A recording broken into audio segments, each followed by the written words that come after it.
नमस्कार दोस्तों, होप आप सभी अच्छे होंगे। तो पिछली क्लास में हमने टीडीएस के बारे में पढ़ा। ठीक है, उसके सेक्शन वगैरह सारे हमने पढ़ लिए थे। तो आज की क्लास में हम सेक्शन सी से लेके सेक्शन यू तक यू की डिडक्शन पढ़ेंगे, जो कि हमारे चैप्टर 6 ए का पार्ट है। ठीक है, और इसमें जो हम हमसे इन यूपीपीसीएल असिस्टेंट अकाउंटेंट में जो क्वेश्चन पूछता है ना, उन्हीं क्वेश्चन पे फोकस करेंगे।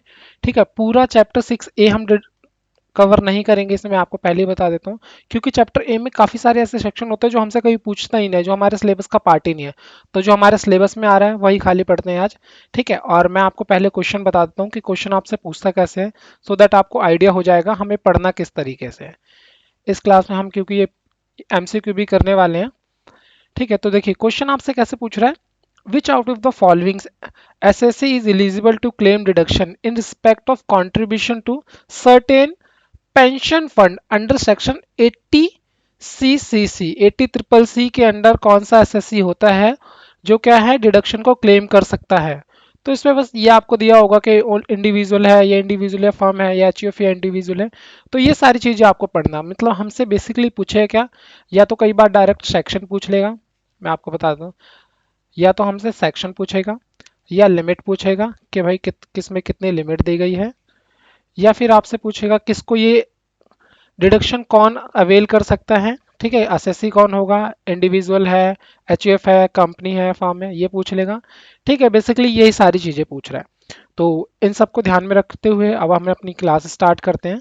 ठीक है, ये पूरी पीडीएफ है, मैं आपको प्रोवाइड भी करा दूंगा ये पूरी पीडीएफ। ठीक है, तो चलिए शुरू करते हैं। तो पहले मैं आपको बता देता हूँ कि जो 80 सी से लेके 80 यू की डिडक्शन होती है, ये ग्रॉस टोटल इनकम से दी जाती है। पहले क्या होता है, आपकी इनकम होती है, जो भी आपकी इनकम आएगी वो इनकम में से जो आपके खर्चे वगैरह होते हैं सारे माइनस करके ग्रॉस टोटल इनकम निकलती है। ठीक है, जो भी आपकी ग्रॉस टोटल इनकम होगी उसमें से ये जो 80 सी से लेके 80 यू की डिडक्शन है ये माइनस होगी। ठीक है, देन जो भी आपका नेट अमाउंट आएगा, नेट इनकम आएगी, उस पे आपका टैक्स लगता है। और टैक्स स्लैब रेट के अकॉर्डिंग होता है, तो ये आपकी स्लैब रेट है।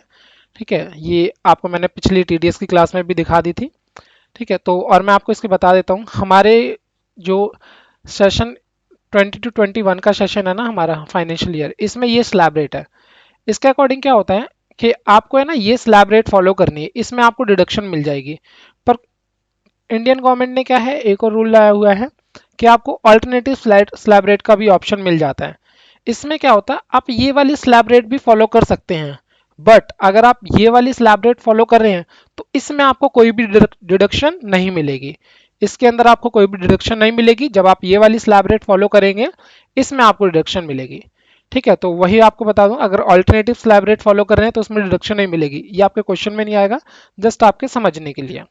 ठीक है, तो अगर अभी कोई क्वेश्चन भी आता है ना आपका स्लैब रेट से अकॉर्डिंग, तो ये वाली स्लैब रेट फॉलो करनी है, ये फॉलो नहीं करनी, क्योंकि ऑल्टरनेटिव स्लैब रेट आपसे नहीं पूछेगा यूपीपीसीएल असिस्टेंट अकाउंटेंट के लिए। तो ठीक है, तो ये आपको मैंने बता दिया है।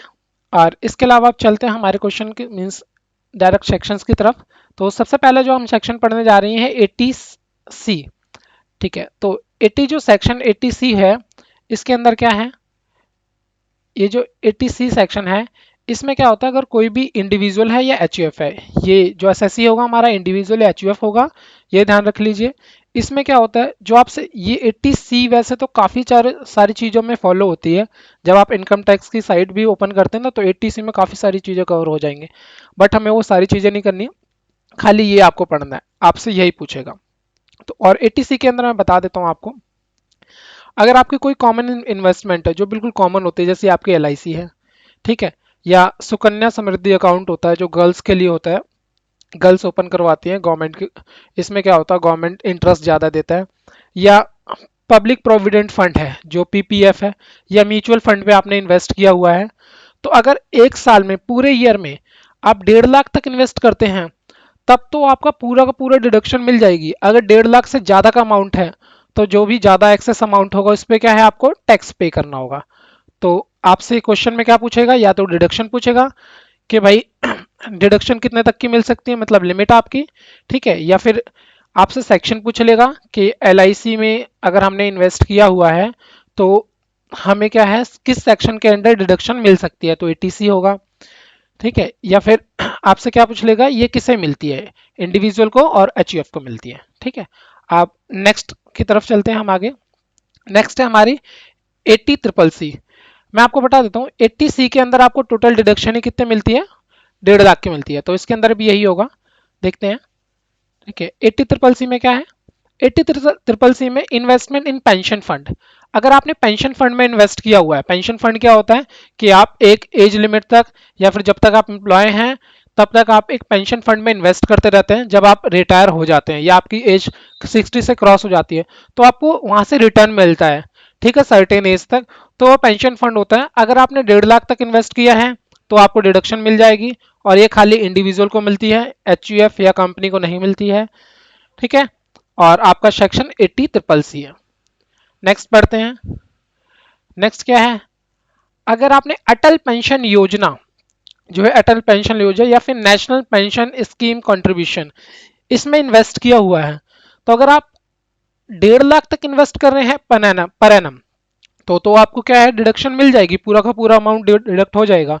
अब 1.5 लाख से ज्यादा है तो आपको टैक्स पे करना होगा। ठीक है, तो लिमिट 1.5 लाख है, इंडिविजुअल को लिए मिलती है। सेक्शन हमारा 80CCD, नाम क्या है, अटल पेंशन योजना इसके अंदर कवर होगी, या फिर नेशनल पेंशन स्कीम कंट्रीब्यूशन, जिसे हम एनपीएससी भी बोलते हैं। ठीक है, तो कई बार शॉर्ट फॉर्म भी आ जाती है, तो ये भी आपको ध्यान रखना है। ठीक है, इसके बाद मैं आपको एक चीज बताता हूँ, ये जो आपको दिया हुआ है 80D की डिडक्शन। 80D की डिडक्शन में आपको थोड़ी चीजें ध्यान देनी होंगी। इसमें क्या है, 80D अगर आपसे क्वेश्चन पूछ लेता है कि 80D की डिडक्शन किस लिए होती है, तो 80D आता है मेडिकल इंश्योरेंस प्रीमियम। अगर आपने मेडिकल इंश्योरेंस प्रीमियम कराया हुआ है तो 1 लाख तक तो आपको डिडक्शन पूरी पूरी मिल जाएगी। और ये किसे मिलती है, इंडिविजुअल या फिर एचयूएफ को। 1 लाख से ज्यादा पे आपको टैक्स पे करना होता है। पर आपको इसमें ही बता देता हूँ, ये मैक्सिमम लिमिट है जिसमें आपको डिडक्शन मिलेगी, पर सबको मैक्सिमम लिमिट नहीं मिलती है। इसमें भी कुछ रूल्स हैं, ये आपको बताता हूँ। ये कभी पूछे तो नहीं है, फिर भी हम कर लेते हैं, कुछ भी हो सकता है। वो इस बार यूपीपीसी आपसे पूछ भी सकता है, क्योंकि कंपटीशन क्या है, बहुत ज़्यादा हाई होने वाला है इस बार, आपको ही पता है। तो इसमें क्या है, 80D की डिडक्शन में अगर इंडिविजुअल कि एज 60 से कम है और उसके पेरेंट्स भी 60 से कम है, अगर जो कोई इंडिविजुअल है उसकी उम्र क्या है, 60 से कम है, या फिर जो उसके पेरेंट्स है उसकी 60 से कम है, तो इंडिविजुअल को तो मिलती है 25,000 तक की डिडक्शन, और उसके पेरेंट्स को भी कितने मिलेगी, 25,000 की ही डिडक्शन मिलेगी। तो टोटल डिडक्शन कितनी हो जाएगी, 50,000 हो जाएगी। ठीक है, पर अगर इंडिविजुअल की एज तो 60 से कम है बट उसकी जो पेरेंट्स की एज है वो 60 से अबव है, तो इंडिविजुअल को 25,000 की डिडक्शन मिलेगी। जो 60 से अबव है पेरेंट्स की एज, तो उसे 50,000 की डिडक्शन मिलेगी। तो टोटल डिडक्शन कितनी अवेल कर पाएगा, 75,000 इस केस में। अगर दोनों की एज 60 प्लस है तो क्या है, 50,000 दोनों को मिल जाएगी, तो 1 लाख की मैक्सिमम डिडक्शन हो जाएगी। और कभी भी आपसे पूछे कि लिमिट कितनी होती है, कितनी डिडक्शन मैक्सिमम मिलती है, तो आपको 1 लाख ही मार्क करके आना है, ये सब नहीं दिया होगा तो। ठीक है, और नॉन रेजिडेंट है, मतलब इंडिया में नहीं रहता है, नॉन रेजिडेंट है, तो उसे मैक्सिमम लिमिट 25,000 ही मिल सकती है। ठीक है, और इसके अलावा अगर मेंबर ऑफ एचयूएफ है, ठीक है, एचयूएफ को भी मैक्सिमम लिमिट कितनी मिलती है, 25,000 ही मिलती है। ठीक है, तो ये आपने देख लिया है। अगर आ जाए एचयूएफ को कितनी लिमिट मिलेगी मैक्सिमम, तो 25,000 लगाना है। अगर मैक्सिमम लिमिट आपसे पूछ ले इंडिविजुअल या फिर एचयूएफ ना दे, तो आपको 1 लाख लगा के आना है। ठीक है, और सेक्शन हमारा 80D रहेगा। नेक्स्ट करते हैं इसके बाद। नेक्स्ट है 80DD। 80DD के अकॉर्डिंग क्या होता है, medical treatment of a dependent with disability. कोई डिसेबल है आपका मेंबर, ठीक है, आपका कोई फैमिली मेंबर है वो डिसेबल है, आप उसका ट्रीटमेंट कराते हैं। तो अगर आप नॉर्मल डिसेबिलिटी है, इसमें डिसेबिलिटी के भी टाइप होते हैं, मतलब 40% तक की डिसेबिलिटी है, तो आपको 75,000 की डिडक्शन मिल जाएगी। अगर 40% से ज़्यादा है, ठीक है, सॉरी 40% से अबव है, तो वैसे तो 40% तक एक डिसेबिलिटी की क्राइटेरिया होता है कि 40% तक की कोई डिसेबिलिटी होता है तो उसे डिसेबल की कैटेगरी में नहीं रखा जाता है। 40% से अबव होता है तो उसे डिसेबल की कैटेगरी में रखा जाता है। तो अगर 40% से प्लस है तो 75,000 की उसे डिडक्शन मिल जाएगी। अगर 80% से भी प्लस हो जाती है तो 1,25,000, मतलब 1,25,000 की डिडक्शन मिलेगी। और इसमें भी क्या है, इंडिविजुअल के केस में spouse, children, parents, brother, sister, of the individual of any them, मतलब इनमें से कोई भी इंडिविजुअल का होगा तो वो कवर होगा, और एचयूएफ में कोई भी फैमिली मेंबर हो सकता है। ठीक है, और ये क्राइटेरिया मैंने बता दिया, 40% तक होगा, 40% से ऊपर तक है, मतलब 40 to 80, 40% से 80% तक कितनी डिडक्शन है, 75,000 है। ठीक है, और 80% से ज़्यादा होती है तो 1,25,000 की डिडक्शन आपको मिलेगी। इसके बाद है सेक्शन 80 DD, 80 DDB। इसमें क्या होता है, स्पेसिफाइड डिसीज होती है, कोई ऐसी डिसीज है जिसके लिए आप इलाज करा रहे हो, तो कोई सीनियर सिटीजन है, ठीक है, अप टू 1 लाख है, तो कोई सीनियर सिटीजन के लिए क्या है, अप टू 1 लाख है, और अदर्स के लिए कितनी है, 40,000 होगी। और इसमें क्या है, इसमें कुछ ये स्पेसिफिक डिसीज हैं, ये क्राइटेरिया दे रखा है, तो इसके अकॉर्डिंग होगा। ठीक है, आप पढ़ लीजिएगा, पढ़ना चाहते हैं वैसे तो आपसे ही पूछेगा नहीं पेपर में। और एचईएफ के केस में सेल्फ भी कवर हो सकता है, spouse, children, parents, brother and sister cover हो सकता है, और इसकी भी एज लिमिट होती है ब्रदर एंड सिस्टर की। सिस्टर जब तक मैरिज ना हो जाए, और ब्रदर की एज 24 या 25 होती है, आप एक बार चेक कर लीजिएगा। ठीक है, वैसे ही आएगा नहीं पेपर में। और इन केस एचयूएफ, एचयूएफ में कोई भी फैमिली मेंबर हो सकता है, वो कवर होगा। ठीक है, और ये जो डिसीज के नाम है, आप पढ़ना चाहते हो तो पढ़ लीजिएगा, 1 मिनट। ठीक है, तो ये डिसीज के नाम है, आप पढ़ना चाहते हो तो ये पढ़ भी सकते हैं। तो नेक्स्ट करते हैं। अब सेक्शन 80D, 80E आ गया हमारा। अब 80E के अंडर क्या होता है, interest paid on loan taken for higher education. Higher education के लिए कोई लोन लेता है तो उसमें कितना डिडक्शन मिलेगा, 100%। अगर आपका मान लीजिए 1 लाख रुपए आपने लोन लिया हुआ है हायर एजुकेशन के लिए, अगर आप उस पर क्या है इंटरेस्ट पे करते हैं 10,000 रुपये, तो पूरा का पूरा जो 10,000 आपने पेमेंट करी है ना, उस पर आपको क्या मिल जाएगा, डिडक्शन मिल जाएगी 10,000 पे, आपको कोई भी पेमेंट नहीं करनी होगी टैक्स की। ठीक है, मतलब इसमें क्या है, पूरा 100% आपको क्या है रिलीफ मिल जाता है, 100% की डिडक्शन मिल जाती है इंटरेस्ट पे। बस ये असेसमेंट ईयर 8 साल का ही होना चाहिए, मतलब 8 साल तक के लिए आपको 100% डिडक्शन मिलेगी। अगर 8 साल से ज्यादा का लोन है ना, तो उसमें आपको टैक्स पे करना होगा। ठीक है, तो आई होप आपको ये भी समझ आ गया होगा कि इसमें आपको 8 साल तक ही डिडक्शन मिलती है, मींस असेसमेंट ईयर 8 रहेगा। इसमें कई बार पूछ भी लेगा कि असेसमेंट ईयर कितना रहता है 80 के डिडक्शन के अकॉर्डिंग, तो उसमें 8 साल आपको 8 ईयर का ऑप्शन आएगा, उस पर टिक करके आने हैं। 100% डिडक्शन मिलती है इसमें। ठीक है, और डिडक्शन किस पे होती है, interest paid on loan taken for higher education, higher education के लिए जो लोन लिया होगा उस पर डिडक्शन मिलेगी। ठीक है, अब इसके बाद देखते हैं interest paid on housing loan. ठीक है, हाउसिंग लोन पे भी इंटरेस्ट पेड मिलता है। अगर आपने कोई लोन लिया हुआ है, हाउसिंग हाउसिंग लोन लिया हुआ है, आपने हाउस परचेज किया, उस पर लोन ले रखा है, तो अगर आप इसके 80EE के अंदर पर एक सेक्शन और होता है, पहले मैं उसकी कहानी बता देता हूँ। सेक्शन 24, सेक्शन 24 के अकॉर्डिंग आपको 1.5 लाख तक की डिडक्शन मिल जाती है, एग्जाम्शन। ये 1.5 लाख तक एग्जाम्प्ट होता है आपका, कोई भी 1.5 लाख तक जो इंटरेस्ट पे करेंगे उस पर कोई भी इंटरेस्ट नहीं लगेगा। पर आप इतने में भी खुश नहीं होते हैं, आपको और भी डिडक्शन चाहिए होती है, तो उसके लिए आप 80EE का सहारा ले सकते हैं सेक्शन का। इसमें आपको 50,000 की एडिशनल डिडक्शन मिल जाएगी।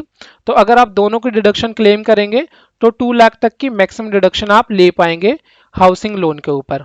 ठीक है, interest paid on housing loan के ऊपर।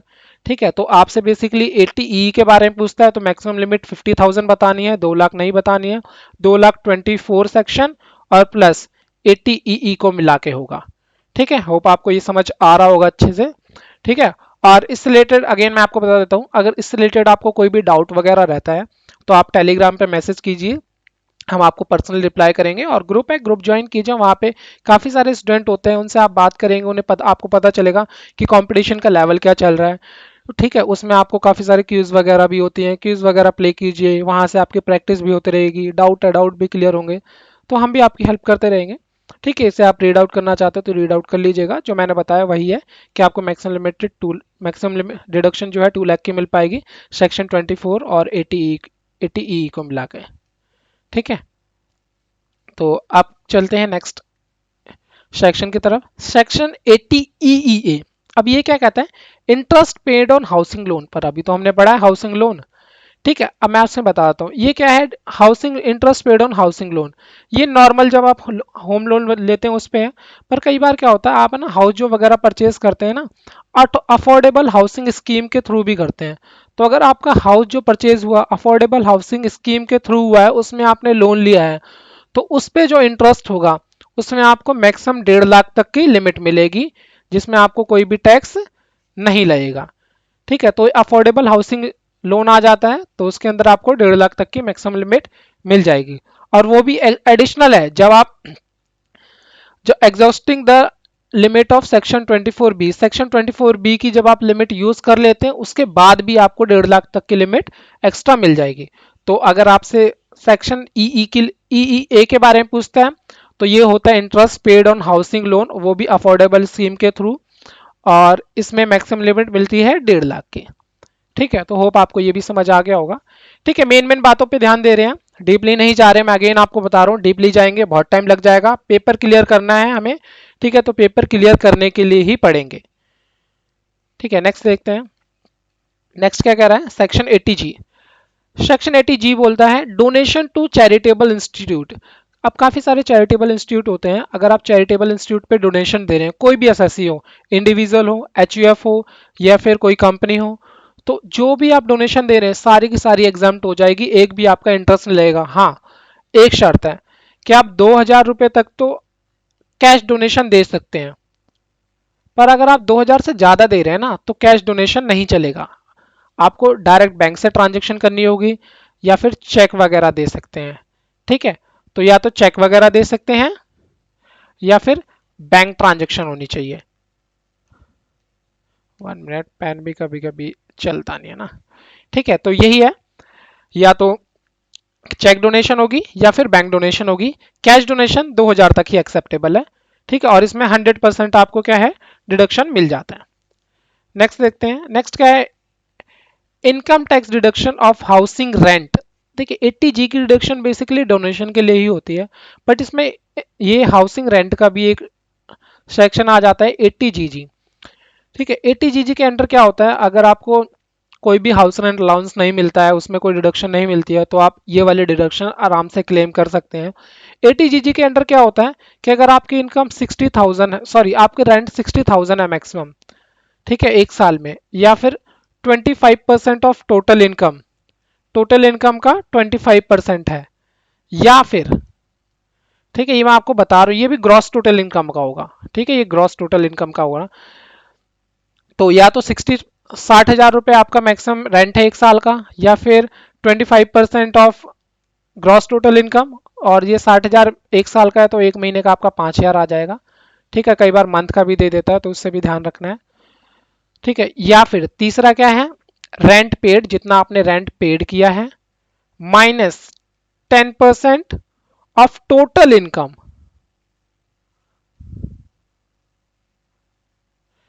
ठीक है, तो ये 60,000 25% ऑफ टोटल इनकम।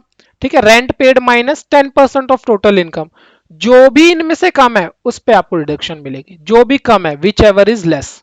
ठीक है, यहाँ पे मैंने आपको लिख भी दिया है, ये रहा total rent paid minus 10% of basic salary. ठीक है, या फिर 60,000 पर ईयर, या फिर 25% of the adjusted gross total income, जो भी ग्रॉस टोटल इनकम का 25% होगा, इनमें से विच एवर इज लेस। ठीक है, इस पे ध्यान देना, विच एवर इज लेस, उस पे आपको डिडक्शन मिलेगी। ठीक है, तो ये वाला सेक्शन एक बार ध्यान से पढ़ लेना, क्योंकि इसमें क्या है, लिमिटेशन का क्राइटेरिया थोड़ा अलग है। ठीक है, अब 80GG के बारे में देखते हैं। 80GG हमसे क्या कहता है, donation to scientific research and rural development. अगर आपने साइंटिफिक रिसर्च या रूरल डेवलपमेंट के लिए डोनेशन दिया है, ठीक है, तो उसमें क्या है, आपको आप ऑल एसएससी एक्सेप्ट जिसकी इनकम बिजनेस या प्रोफेशन से आती है, उनको छोड़ के आपका पूरा का पूरा अमाउंट क्या है, एग्जाम्प्ट हो जाएगा, डिडक्शन पूरे का पूरा अमाउंट में मिल जाएगी। पर एक शर्त है इसमें भी, कि जो डोनेशन आप करेंगे ना, तो 10,000 तक डोनेशन तो आप कैश कर सकते हैं, पर उसके बाद की डोनेशन जो होगी ना, 10,000 से ऊपर की डोनेशन, ये आपको चेक में करनी होगी, या फिर बैंक ट्रांजेक्शन होनी चाहिए। ठीक है, account transaction means bank to bank transaction होनी चाहिए। तो कैश डोनेशन कितनी एक्सेप्टेबल, इसमें 10,000 रुपए। नेक्स्ट देखते हैं, सेक्शन 80GGB। ठीक है, अब हमें भी पता है इंडिया में क्या है, पॉलिटिकल पार्टीज होती हैं, पॉलिटिकल पार्टी बहुत चालाक भी होती हैं, तो उन्होंने अपने लिए एक अलग से सेक्शन बनाया हुआ है। ठीक है, कंट्रीब्यूशन टू पॉलिटिकल पार्टी, अगर आप पॉलिटिकल पार्टी में कंट्रीब्यूट करते हैं, ठीक है, मैं आपको बताता हूँ, चाहे आप कोई भी एसएससी हो, कंपनी हो, इंडिविजुअल हो, ठीक है, एचयूएफ हो, एओपी हो, बीयूआई हो, फर्म हो, कोई भी एसएससी हो इनमें से, तो आपको 100% क्या है, आपको डिडक्शन मिलेगी। पॉलिटिकल पार्टी पे कंट्रीब्यूशन कर रहे हैं तो 100% डिडक्शन मिलेगी, पर एक शर्त है कि आपकी जो डिडक्शन होनी चाहिए ना, क्या जो आपको डिडक्शन मिलेगी वो डोनेशन होना चाहिए, आपका कैश डोनेशन नहीं होना चाहिए, डायरेक्ट अकाउंट से ट्रांसफर डोनेशन होना चाहिए, मतलब उनके बैंक के खाते में ही डोनेशन आपको देना होगा। ठीक है, इसमें कैश डोनेशन एक्सेप्ट नहीं होती है।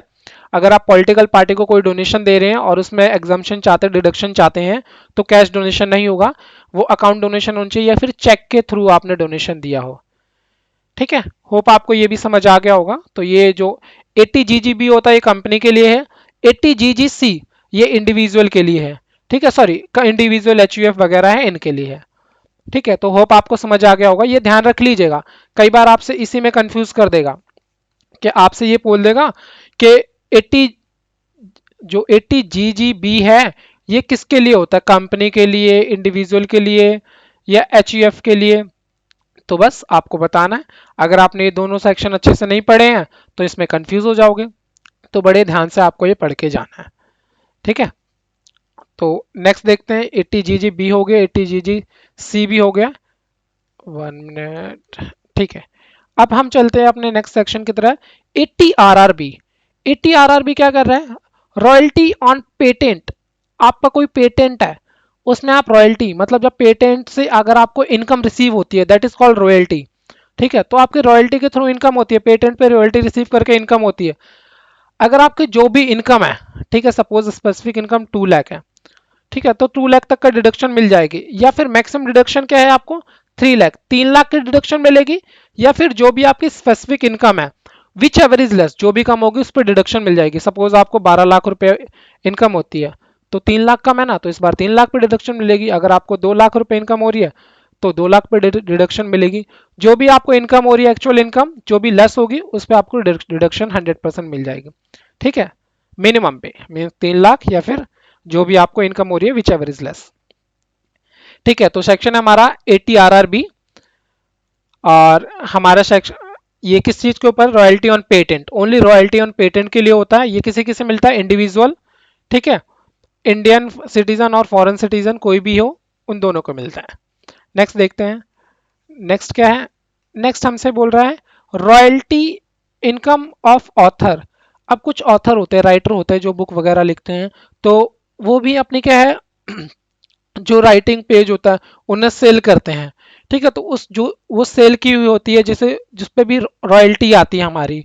ठीक है, जो भी पेटेंट कराया हुआ है, सपोज कोई ऑथर उसने अपनी बुक पे पेटेंट कराया हुआ है कि मेरे अलावा कोई और ये बुक नहीं छाप सकता, और कोई छापना चाहता है तो उससे क्या है, रॉयल्टी परचेज करेगा। जब वो रॉयल्टी परचेज करेगा, जो पार्टी होगी, लाइसेंसी कैसे कह देते हैं कई बार, तो जो भी लाइसेंसी होगा, ठीक है, तो वो क्या हमें पे करेगा, वो रॉयल्टी पे करेगा। ठीक है, मतलब ऑथर को रॉयल्टी पे करेगा। तो जो ऑथर को रॉयल्टी से इनकम होती है, अगर मैक्सिमम 3 लाख है तो डिडक्शन मिल जाएगी। अगर मैक्स 3 लाख से ज्यादा होती है तो उस पर डिडक्शन मिलेगी, 3 लाख तक डिडक्शन मिलती है। और या फिर जो भी कम होती है, मतलब एक्चुअल इनकम 2 लाख है, ठीक है, सेम अभी जो प्रीवियस बताया, जो एक्चुअल इनकम है, सपोज 2 लाख रुपए एक्चुअल इनकम है तो 2 लाख पे ही डिडक्शन मिलेगी, 3 लाख पे नहीं मिलेगी। ठीक है, तो एक्चुअल इनकम या फिर maximum 3 lakh, which ever is less, उस पर डिडक्शन मिल जाएगी। सेक्शन है 80 QQ B, ध्यान रखना है 80 QQ B, थोड़ा नाम डिफिकल्ट से हो जाएंगे, अब थोड़े लास्ट के सेक्शन है। 80 QQ B किस लिए होता है, रॉयल्टी इनकम ऑफ ऑथर के लिए होता है, मैक्सिमम डिडक्शन 3 लाख होती है, या फिर जो एक्चुअल इनकम है विच एवर इज लेस उस पर होता है। ठीक है, तो ये ध्यान रखना है। अब नेक्स्ट सेक्शन देखते हैं, नेक्स्ट है 80 TTA। 80 TTA क्या कहता है, interest earn on saving account. अब क्या है, हमारा लगभग सबका सेविंग अकाउंट खुला होगा जो भी मेरी वीडियो देख रहे हैं इस टाइम पे। सपोज आपने कुछ पैसा डिपॉजिट किया हुआ है, 1-2 लाख रुपए आपने डिपॉजिट किया है, ज्यादा कराया, तो अगर एक साल में अगर 10,000 से ज्यादा का इंटरेस्ट आप अर्न कर लेते हैं ना, ठीक है, एक एक साल में 10,000 से ज्यादा की इनकम अगर आप सेविंग अकाउंट से अर्न करते हैं, 1 मिनट, तो 10,000 तक की जो इनकम है आपकी सेविंग अकाउंट पे, इस पे तो आपको कोई भी टैक्स पे नहीं करना है। अगर 10,000 से थोड़ी भी ज्यादा होती है तो इस पे आपको टैक्स पे करना होगा। ठीक है, तो interest earn on saving account पे 10,000 तक आपकी मैक्सिमम लिमिट रहेगी। सेक्शन है आपका 80TTA। ठीक है, और किसे मिलता है, इंडिविजुअल या HUF, इन दोनों को मिलता है। ठीक है, except senior citizen, senior citizen के लिए कोई भी लिमिटेशन नहीं है। अब 80TTB क्या बोल रहा है, 80TTB क्या होता है, interest income earned on saving और डिपॉजिट, मतलब एफडी वगैरह आपने कराया हुआ है सेविंग अकाउंट में, एफडी है, फिक्स डिपॉजिट है। फिक्स डिपॉजिट में, सॉरी, अभी ये आपको बताया ना, ये था 60 ईयर से कम के लिए, मतलब सीनियर सिटीजन जो नहीं है। ठीक है, तो अभी मैंने आपको बताया था कोई नहीं है, पर ये है एक सेक्शन है। 80TTB क्या बोलता है कि अगर आप इंडिविजुअल हैं, 60 ईयर और अबव है, मतलब सीनियर सिटीजन भी है, इंडिविजुअल प्लस सीनियर सिटीजन के लिए है। ठीक है, 80 ईयर से, जो 60 ईयर से कम है उनके लिए नहीं है, 60 ईयर से जो अबव है तो उनको 50,000 तक की डिडक्शन मिल जाती है सेविंग अकाउंट में, या तो एफडी कराई हुई है या फिर उसका इंटरेस्ट आ रहा है सेविंग अकाउंट में।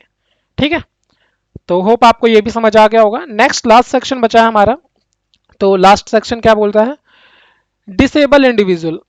अगर कोई ऐसा इंडिविजुअल हो जो डिसेबल है, डिसेबल में भी क्राइटेरिया है कि हम डिसेबल नहीं मानते जिसकी 40% से अबव की डिसेबिलिटी हो। तो 40% से अबव की डिसेबिलिटी है तो उसे क्या है, 75% का डिडक्शन मिल जाएगा। किसी स्पेसिफिक चीज पे नहीं है, किसी डिसीज पे नहीं है। ठीक है, बस वो डिसेबल होना चाहिए पर्सन जो ये डिडक्शन लेना चाहता है। 40% तक की डिसेबिलिटी है तो 75,000 क्या है उसे डिडक्शन मिलेगी। अगर 80% से भी ज्यादा की डिसेबिलिटी है तो 1,25,000 की डिडक्शन उसे मिल जाएगी। ठीक है, तो होप आपको ये भी समझ आ गया होगा। 40% तक की डिसेबिलिटी है तो 75,000 रुपये डिडक्शन मिलेगी। 80% की डिसेबिलिटी, 80% से अबव की डिसेबिलिटी है तो 1,25,000। सेक्शन है 80U, होता है डिसेबिलिटी इंडिविजुअल के लिए। ठीक है, तो अब हम डायरेक्ट अपने क्वेश्चन की तरफ ध्यान देते हैं। अब ये पूरी पीडीएफ है, ये मैं आपको पूरी प्रोवाइड करा दूंगा। अब कुछ क्वेश्चन बचे हैं, क्वेश्चन कर लेते हैं। ठीक है, जिससे कि हमारी प्रैक्टिस भी अच्छी हो जाएगी। अब इसमें क्या है, ये हमने भी पढ़ा भी था। Which out of the following assessee is eligible to claim deduction in respect of contribution to certain pension fund under section 80CCC?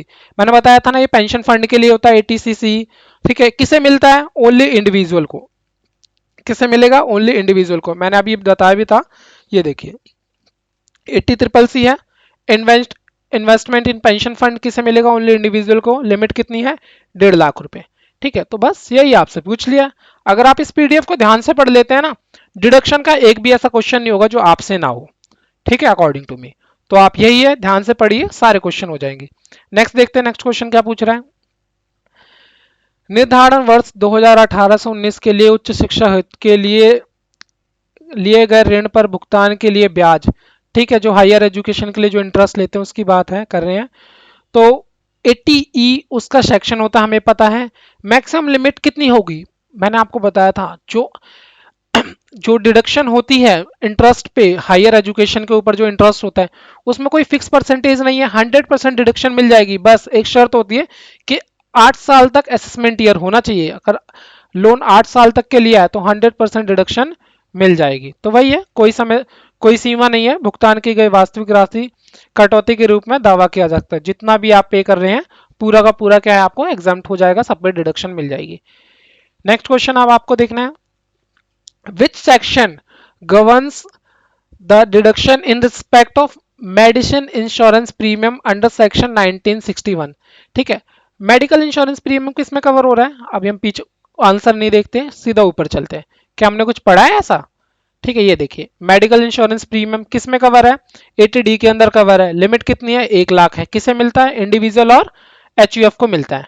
ठीक है, ये आपने पढ़ लिया। ठीक है, बस यही आपसे क्वेश्चन मिल रहा है। देखिए 80D उसका आंसर होना चाहिए। ठीक है, तो आंसर क्या है, 80D। ठीक है, तो मैं आपको यही अगेन रिक्वेस्ट करूंगा, आप ये वीडियो पूरी देखिए। अगर आपको वीडियो पसंद आई है तो लाइक एंड सब्सक्राइब कीजिए, क्योंकि आपको पता है कि लाइक से ही क्या होता है, हमें मोटिवेशन मिलता है, हम और अच्छी अच्छी वीडियो आपके लिए लाएंगे। ठीक है, और आपका एग्जाम भी नियर आने वाला है।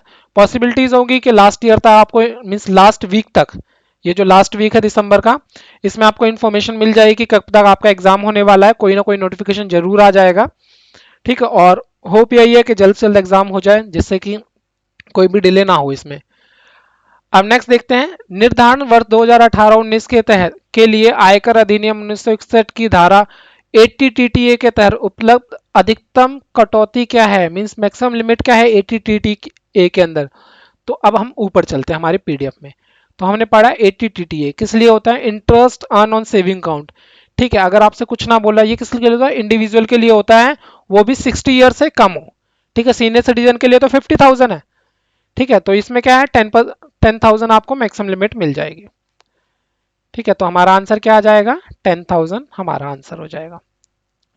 नेक्स्ट देखते हैं, नेक्स्ट क्या कह रहा है, what is the amount of deduction available under section 80C with respect of employ contribution toward unrecognised provident fund.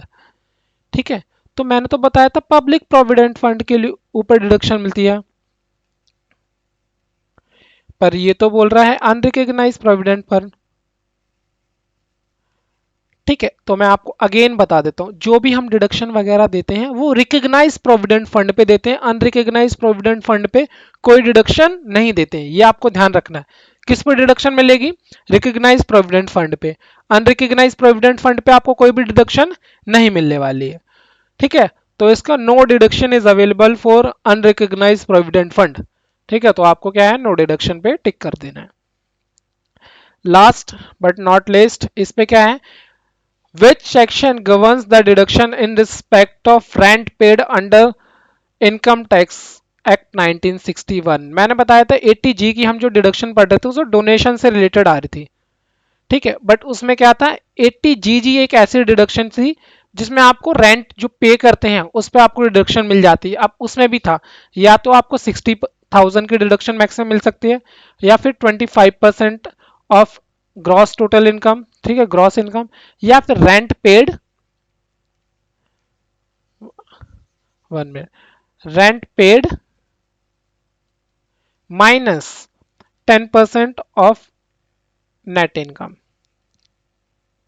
या total income, total net income मान लेते हैं। ठीक है, तो विच एवर इज लेस, जो भी इन तीनों में से कम होगा उस पर आपको डिडक्शन मिल जाएगी। ठीक है, जो भी इन तीनों में से कम होगा उस पर डिडक्शन मिल जाएगी। राइटिंग पे नहीं जाना है, ठीक है, कंटेंट पे जाना है जो आपको प्रोवाइड कराया जा रहा है। तो होप ये आपको जो वीडियो है काफ़ी पसंद आई होगी। ठीक है, तो अगर आपको ये वीडियो पसंद आई है तो guys do like and share. Again मैं आपसे ये रिक्वेस्ट कर रहा हूँ, do like and share so that हमें मोटिवेशन मिलता रहे, हम आपको अच्छी अच्छी वीडियो प्रोवाइड कराते रहें और जल्दी जल्दी इनकम टैक्स की सारी क्लासेस लाएं, क्योंकि आपका जो एग्जाम है अच्छे से क्लियर हो। ठीक है, तो होप यही करते हैं, आप अच्छे से तैयारी करेंगे। तो इस वीडियो को लाइक एंड सब्सक्राइब कीजिएगा। Thank you guys.